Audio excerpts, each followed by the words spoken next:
ang lungsod sa pagdaan ng araw. Sa loob ng bahay, sarili kinakausap. Kalsadang bakante, malamig ang hangin, habang ang mundo'y tila huminto rin. Lumang sasakyan ang kasama sa daan, gasolina'y mura, walang gaanong habulan. Ngunit sa puso'y may kulang na tinig, may hinahanap kahit di maibalik. Sa bawat gabi, alaala'y bumabalik, mga yakap na di na muling madidinig. At sa gitna ng takot at pag-aalala, pamilya pa rin ang nasa isip niya.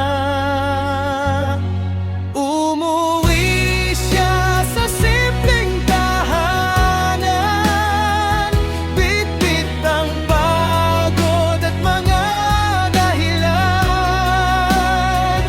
Kahit kapos at maraming sugat, pagmamahal nila'y sapat. Sa bukid niya muling nakita ang pag-asang matagal nang nawawala. Kahit magulo ang mundo't isip niya, pamilya pa rin ang pahimen.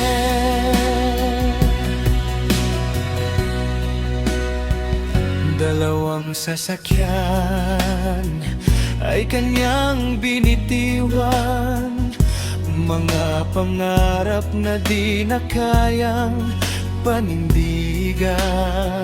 Trabahong nawala kasabay ng panahon, at takot sa sakit na walang kasiguruhan.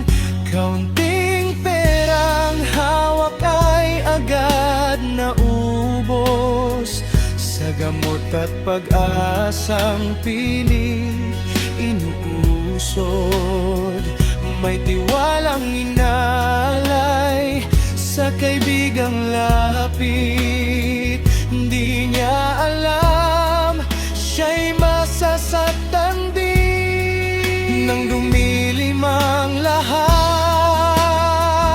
ng paligid, pati katawan niya'y napagod at nanlupaypay.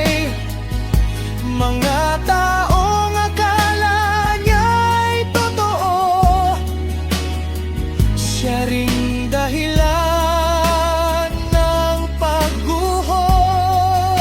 Halos bumitaw sa laban ng buhay, sa gitna ng sakit at bigat na taglay. Ngunit sa tabi